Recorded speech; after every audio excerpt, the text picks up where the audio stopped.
Rabbit Hole Roundup, episode 115. Most unlikely March Madness performances ever. So guys, in the spirit of March Madness, I'm going to start things off by looking back on some of my personal favorite unlikely tournament performances ever, or at the very least like over the past 20 years, I would say. You may have forgotten about some of these guys, so it's my job to refresh your memory. Especially because that's what the tournament is all about. Making a name for yourself and then having the name live on forever. Following that, I want to head into the music corner. That was great, Squidward. All those wrong notes you play made it sound more original. What? Now, I haven't done this as much recently, but I finally found enough really good new songs over the past few months where now we could have that conversation, and I'm going to do my best to put you guys on some really good new music. After that, I want to share a clip coming from everyone's favorite TikTok teacher, Mr. Shoots. And so this clip really hit close to home with me, and has to do with kids getting bullied and made fun of for their shoes, and to remember that that person has a mom waiting at home for them who's gonna ask them how their day went. And once again, I could feel the tears coming while I was watching this. All aboard! And finally, before diving into our sports recap, I have a clip coming from Angelica Fedosky, hopefully I said that right. And this clip is all about reframing anxiety, and she gives a really cool analogy and life perspective. And of course, after that, we'll be talking NBA, possibly MLB with the whole start of that season, possibly some college basketball, and whatever else I find. So anyways, without further ado, let's dive deeper now. Rabbit hole time, let's go. This is your last chance. After this, there is no turning back. And I show you how deep the rabbit hole goes. What's happening, guys? Welcome back to the channel. I'm Jared Weiss. If you guys didn't know, that must mean that you're not subscribed to the channel, so you know what to do. Hit that subscribe button, make sure to leave a like, drop a comment, let me know your thoughts in the video. Follow me on every platform, and if you guys haven't done so already, make sure to check out my book, Fight Through It by Jared Weiss. All links to purchase it are on my website, which is jaredryanweiss.com. That's JAREDRYANWEISS.com. Buy the book, support me, and make sure to check out all those some shirts in there as well. Every shirt has been designed by me, every shirt is made of 100% organic cotton, so any support at all, as I'm always saying, would be very greatly appreciated. So let's dive deeper into this rabbit hole now. So since we're in the swing of the whole NCAA tournament, for today's episode I want to talk about 4 of the most memorable performances in March Madness, or at the very least 4 of my personal favorites. Now of course some of these you may have forgotten about, so in the spirit of March Madness I think it's time for all of us to revisit some of these. Now first up, I gotta go with one of my all-time favorite players, Jimmer Fredette. He honestly does not get enough love in this current era, but I've said it before and I'll say it again, he was the guy who, when my generation threw stuff in the garbage can, or whenever any of us took a long-range shot, we used to say Jimmer range, or Jimmer, and it wasn't for no reason. His game against Florida in the tournament, when he was pulling from any and everywhere, and he put up 40 plus points I think, that was one of the most insane performances I've ever seen, especially coming from underdog BYU. And then in 2011, he took down San Diego State with a 43-point game, who just so happened to be the team who had Kawhi Leonard at the time. He was that guy, and his confidence was unlimited. And it sucks in my opinion, he never got a fair shake in the NBA. But I think he could have and should have been what Steph Curry is now.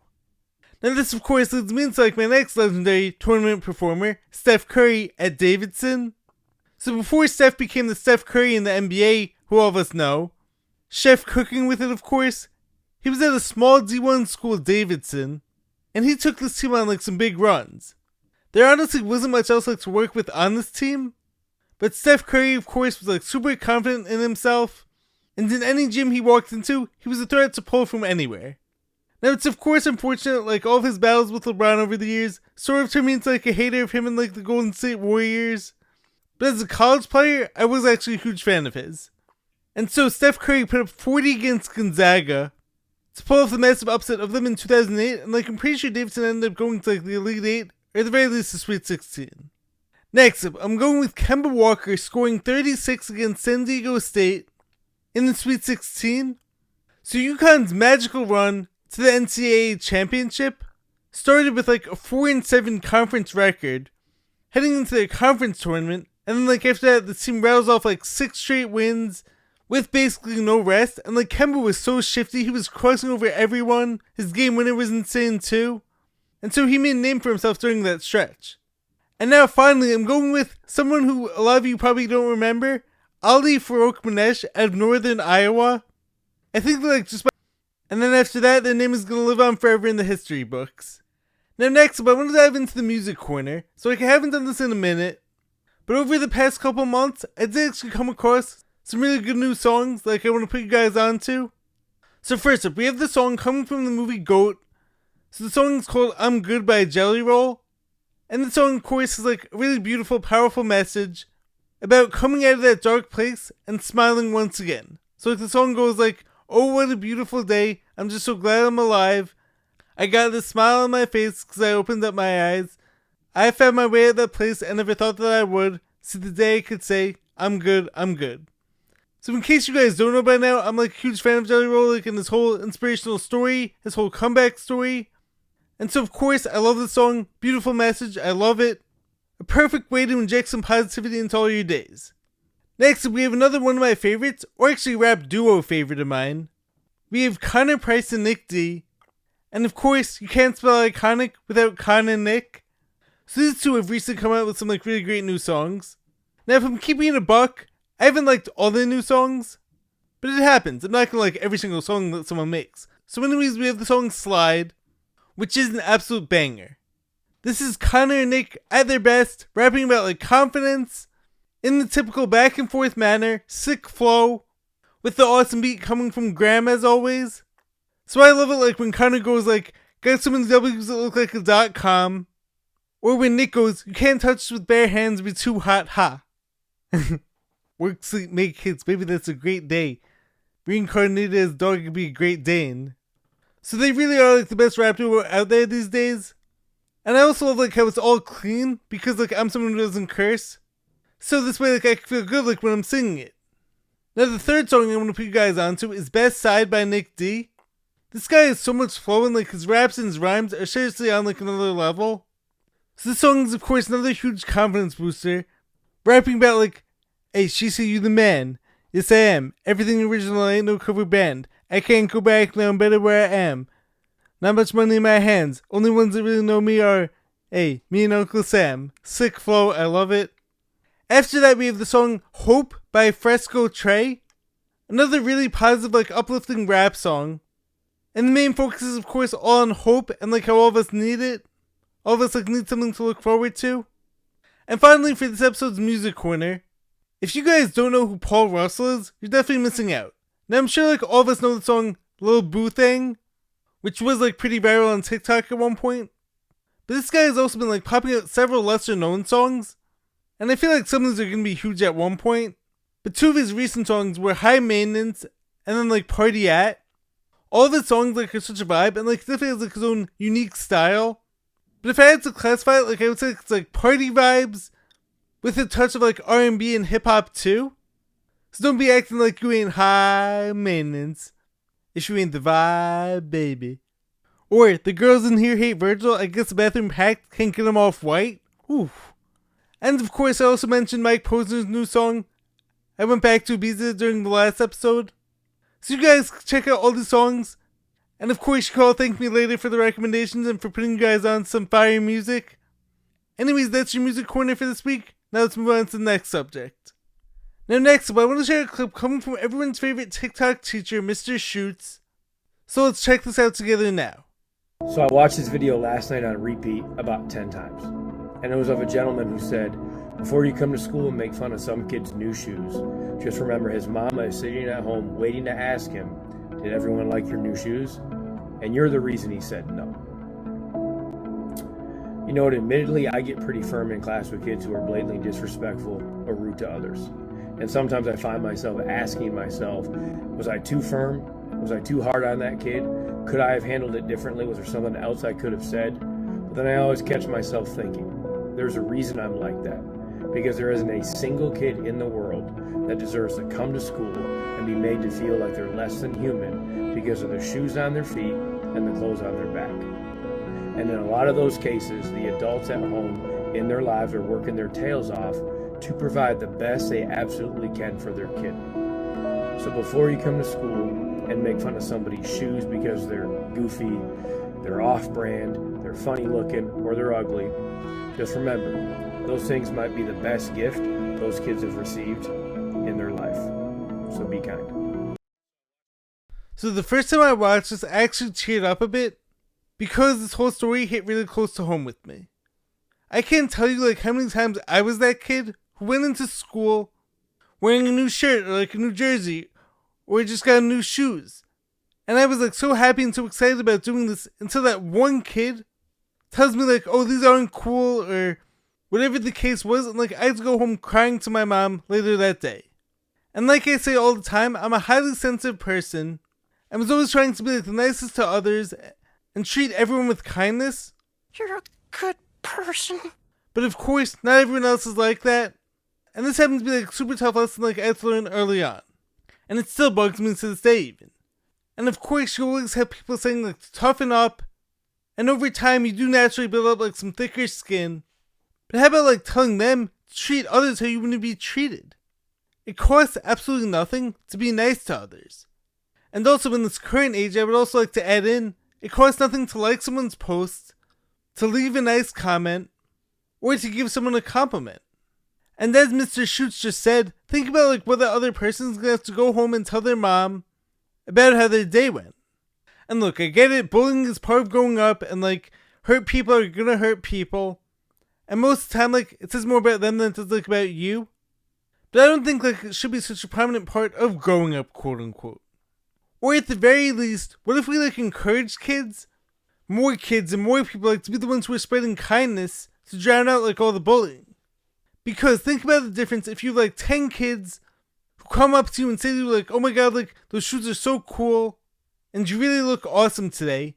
And just like one person comes up to you and says like, oh, your shoes are so out of style and like you look gross. That is the ugliest effing skirt I've ever seen. You're still of course going to be like a little bit hurt by it. The same way like that all of us are whenever any of us gets like one nasty comment. And all of us like, are going to hyperfixate on that like a bit extra. But it doesn't sting as bad as like when one kid or one person says something nasty to you and then like everyone else piles on with that. So it's like, for instance, me with my speech challenges, which of course like I've been dealing with as a result of my whole life-threatening illness. I remember like early on when it came to me making content, I of course like knew to be prepared for some nasty comments out there.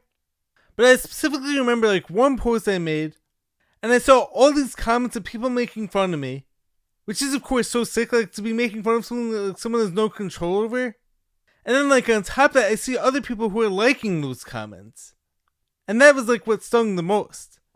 The fact that I did nothing bad to these people, and that's like how they act. And honestly, just before filming this episode, like I actually got a comment from someone saying to me like, do you even know how to speak? What purpose does a comment like that serve?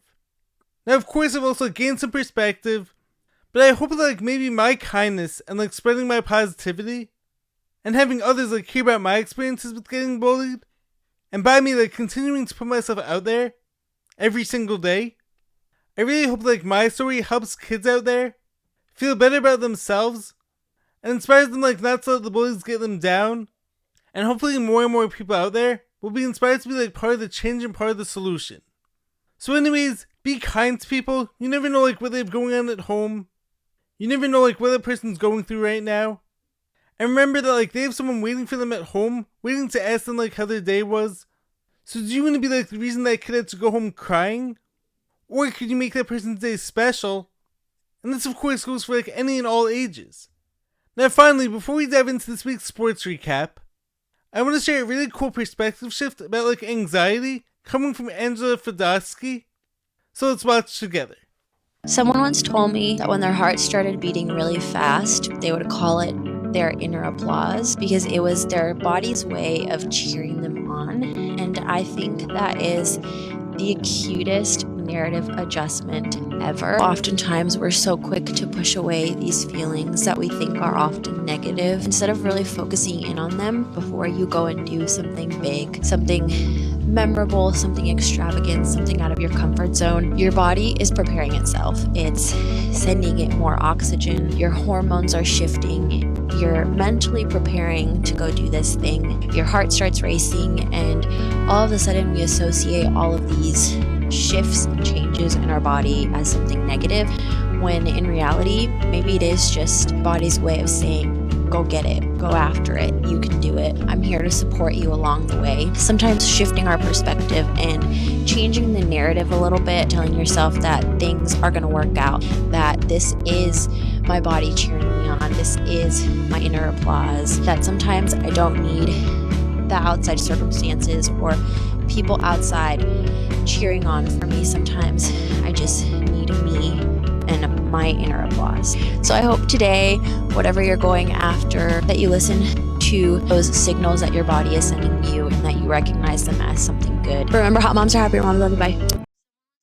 So, really cool perspective shift, and I also heard it said recently, coming from psychologists out there, who say how the emotion of fear and the emotion of excitement are actually very closely related. And so if you're worried about a game or a test or a performance or a recital or a presentation that you have coming up, if you tell yourself you're just excited, this can be very helpful, similar to seeing it as your inner applause, as she just said. And so your body is actually getting excited and revved up to perform. And another thing that I've learned as someone who's dealt with anxiety from a young age, once again being a highly sensitive person, I of course feel things much deeper, which is amazing and it's most definitely a superpower of mine. But it's also not always easy. So what I've learned is that having anxiety honestly just means you care a lot about that thing. Think about this. If you're playing a new sport, Learn to play golf.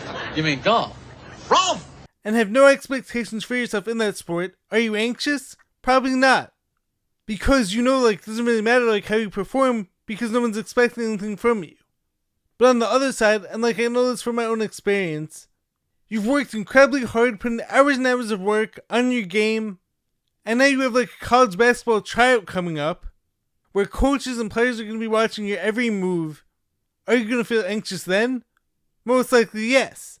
Because you've placed a lot of care on wanting to do well, and you want others to see and recognize all the work that you've put in. So you can't just simply tell yourself, oh, don't worry about it, because your mind has already placed a ton of importance on this event. So it's impossible now for you to lie to yourself about it. But maybe what you can tell yourself instead is to release the outcome, be I've done all I could do to prepare for this, and now I'm going to let the chips fall where they may. Maybe you really like a girl and you're nervous about asking her out.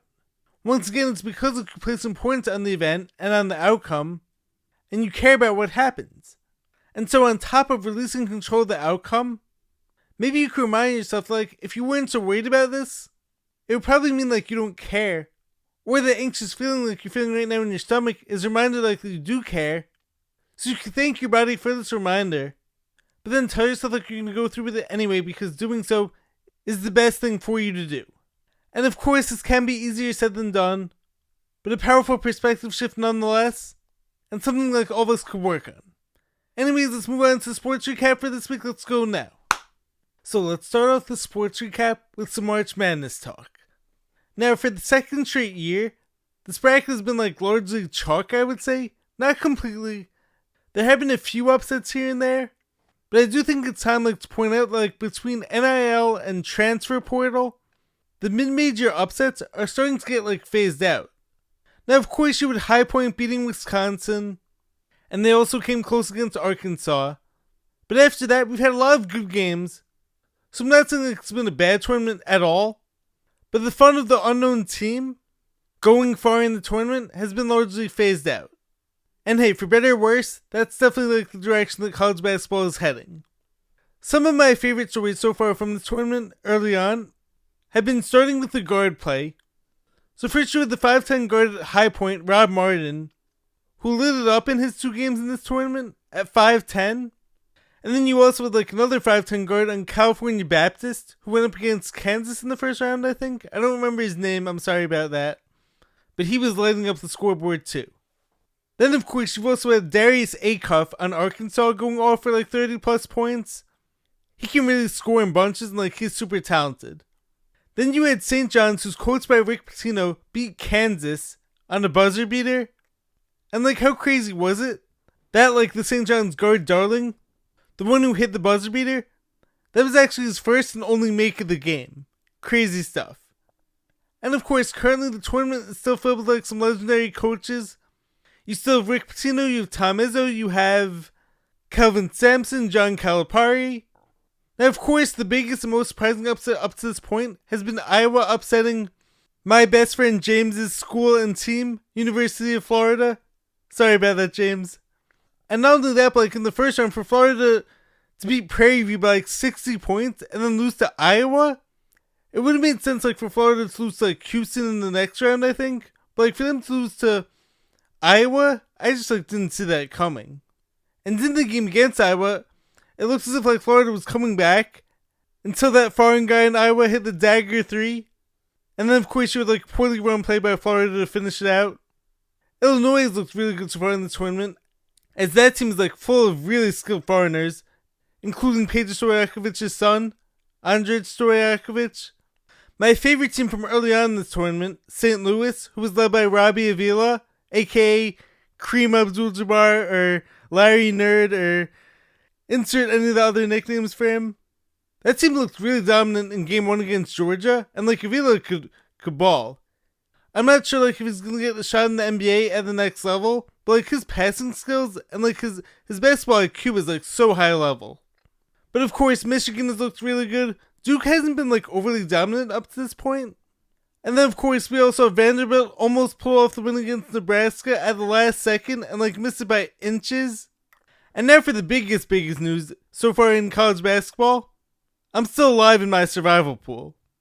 Now of course I'm not much of a gambler. I'm not much of like a sports betting guy. Unless it's something that involves like my dad and my brother or a friend of mine.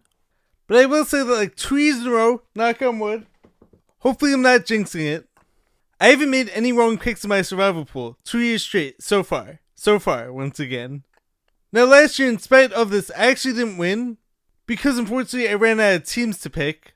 But this year, my best friend James and I are planning things out better, and it's looking like if things go right, which is of course a big if, I should have enough teams to win, so like wish me luck going forward.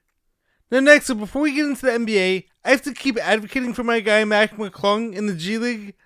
So like Mac is currently one of my favorite athletes, but yet like he hasn't gotten a fair shake at the NBA level. And honestly, watching what he's been doing in the G League, I'm sitting around wondering, what does this guy like have to do to earn a legit spot and like legit playing time on an NBA roster? He's been putting up 50-point games, 40-point games with like 12 assists. He's also officially the leading scorer in G League history at the moment. And not just that, but like it's the way he's scoring. He's doing it like on all levels, from 3-pointers to drives to dunks. And yet I still hear people saying things like, he's too good for the G League, but like he's not good enough for the NBA. But there has to come a point where like great is great. A good basketball player is like a good basketball player on all levels. So what I'm asking is like, why don't the Bulls, whose season is basically over, see what they have in him? Yes, of course he's undersized like by today's NBA standards, but like he's super quick, he's obviously super athletic, and he's been showing and like he'll continue to show like he can do it on all levels. So I'm not sure like what more he has to prove like before he gets like a legit shot. Now moving over into the NBA, let's start things off where I typically love to, with my favorite team, the Los Angeles Lakers, who up until that loss against the Pistons last night, had been like on a 9-game winning streak and had been balling. Luka, of course, has been looking like a legit MVP candidate, and if the Lakers finish this year like at a hot pace, he definitely deserves like some serious consideration. And not just that, but like the Lakers have been looking good on defense too, and also like their 3-point shooting ever since acquiring Luke Kennard at the trade deadline has been red hot as well. Now I wouldn't put like too much stock in the 1-game loss against the Pistons. Of course, also like from what I saw, the refs missed a lot of calls in that game. And of course, even though like the Pistons were without Cade Cunningham, it still is like a solid team. And every team is like bound to have like one slightly off game. LeBron has accepted and like thrived in his new role as like a third option, who can also like still turn on and like be like the number 1 option when needed. LeBron's shooting percentage as well as like his shot selection and his playmaking have been like unreal. He's been playing off the charts, I think. As of course he's been like picking and choosing all the right spots. Austin Reeves has been crushing it, and like I really like what I'm seeing from this team. Now of course this changes from week to week, but that 9-game winning streak against like some top teams showed me that like this team is more than capable of making a playoff run. Now I'm still not sure like where they stand against like the Spurs and the Thunder, but the Thunder have like finally shown some holes this year, and I'm honestly more worried about the Spurs right now. The Lakers have shown like they match up well against the Rockets, as of course they beat them twice in recent weeks. They also recently beat the Timberwolves, who are a tough team, not gonna lie. Who, speaking of which, I'm loving what I'm seeing from Bowen Highland, who's finally getting like his chance. He's one of the craftiest players in the league, and like he could score in bunches. But that physicality from the Wolves of course killed the Lakers in the playoffs last season. But the Lakers do have DeAndre Ayton, who's playing much better as of recently. But also, like, ever since LeBron's usage rate has gone down, he's also put like a lot more effort into his defense. And so I think that this team is a different story from last year, but we'll see.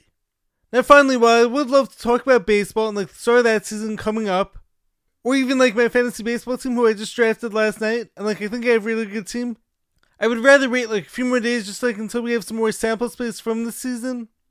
So now finally let's talk about KD passing Michael Jordan on the all-time leading scorers list. If this guy didn't have 2 seasons that were marred by injury, I think everyone is putting him in like top 10 of all time. Now I personally already put like KD in the top 10 players of all time, and this is like coming from someone who was not a fan of the whole Golden State Warriors move. I thought like that move sort of tarnished his reputation, and then like on top of that, it would have been nice like for him to win one in Brooklyn or in Phoenix.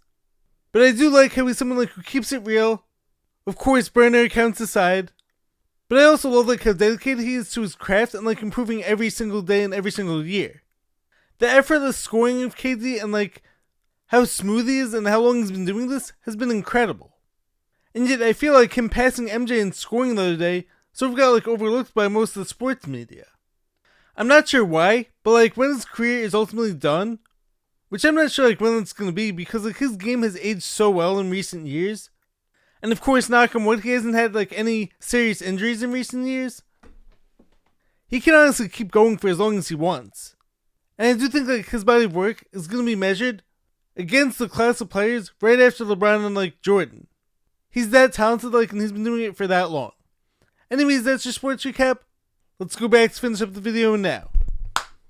Anyways, that's the episode. If you guys enjoyed what you heard, make sure to leave a like, drop a comment, subscribe to the channel. I will catch you guys next time. Stay positive, stay hustling, stay grinding, catch you next time. Peace.